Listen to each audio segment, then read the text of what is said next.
Hello and welcome to the sideboard here at the StarCityGames.com Open Series here in Charlotte. I'm Ken Crocker here with SCG's own Chris VanMeter. CVM, how you doing? Good, how are you?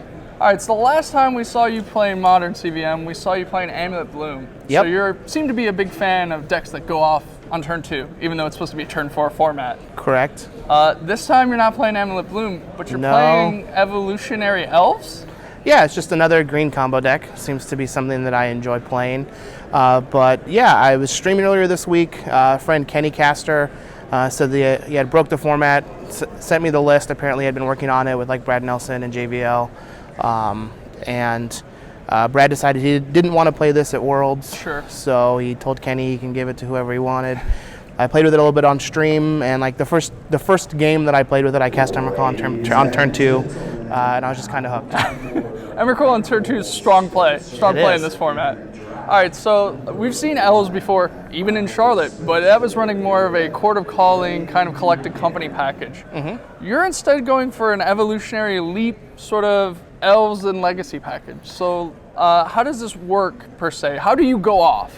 So it's very similar to Legacy Elves, but it's also really close to what the old extended Elf combo deck was. Okay. With Cloudstone Curio as one of the combo pieces.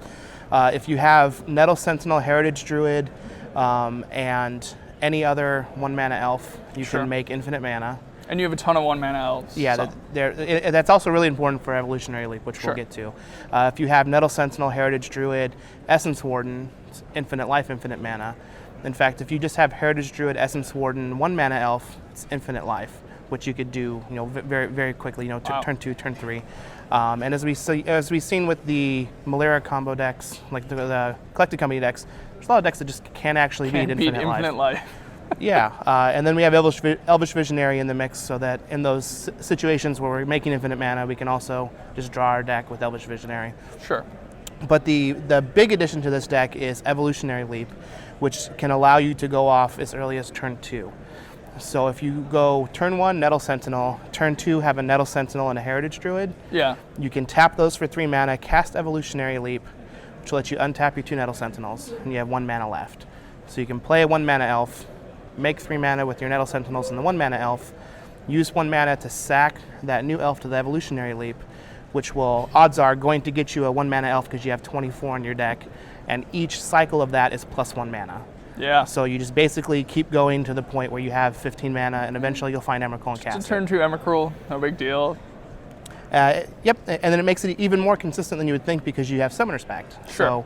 So, since we're getting these board states where we're just generating like infinite mana, having to pay mana on the next upkeep of Summoner's Pact isn't that big of a deal because we're just going to take the next turn immediately because we're casting Emrakul. Sure. And Emrakul's not your only top-end piece that you're trying to make mana for. You also have a Regal Force, which was seen a lot of play in the old Extended Elves deck and for a while in Legacy. But you have Weird Harvest. So most people don't know what this card does. So exactly what are you Weird Harvesting for? Basically whatever you need. So it's green, X, and then each player gets to tutor X creatures out of their deck. Okay. So it doesn't really matter what I'm giving my opponent. They can go get all the Tarmogoyfs that they want out of their deck. I'm just going to go get, a couple Nettle Sentinels to combo off, or just go find the Emrakul and cast it and kill them. All right, so turn 2 Emrakul pretty consistently in this deck. It's scary how often you can actually do it. You have to have 3 of your 8 cards, like the 2 Sentinels and the Heritage Druid, but when you have 4 Summoner's Pact that can help with that, it happens more often than it actually should. And then in the sideboard, we got a little bit of a white splash for Ranger of Eos and Bridgerton Forge Tender. So the Ranger of Eos, when do you bring that in? So there's going to be a lot of decks that have just a lot of removal. I mean, the format is, a Lightning Bolt Snapcaster Mage format. So in situations like that, we can just kind of trim down on the Curios and just not try and be all in on the combo and just board in like Rangers, Court of Calling, Eternal Witness. Sure, and you have 3 Court of Calling on the sideboard. And just kind of out attrition our opponent. All right, because the Elves still attack even though they all tap from the question is, like, if you don't Emrakul, do you still pretty much, you just put a bunch of guys on the board and you can attack? Yes. One thing, though, that you have to be careful of is just like blindly attacking into Snapcaster Mage. Okay. There'll be times where they can just flash it into play and block one of the elves that you would need to combo off later. So sometimes it's right to kind of sit back. Just depends on the texture of the actual match. But again, they can all be turned sideways. So more dangerous combo deck: Amulet Bloom or Evolutionary Elves? Don't know yet. Don't know yet? I felt like for this tournament that Bloom was a safer choice for me. Okay. I could pretty much just 10-5 or 11-4 with Bloom. I Sure. felt pretty easily. But this is the type of deck that if it's as good as I think it is, it has a good chance just to win the entire tournament. Whereas Bloom is just something that people are aware of. They don't know how to play against it. People are not going to know how to play against this. So basically, after this, we might be calling you CVM Master of Getting Green Cards Banned in Modern. Maybe. At least that's the hope.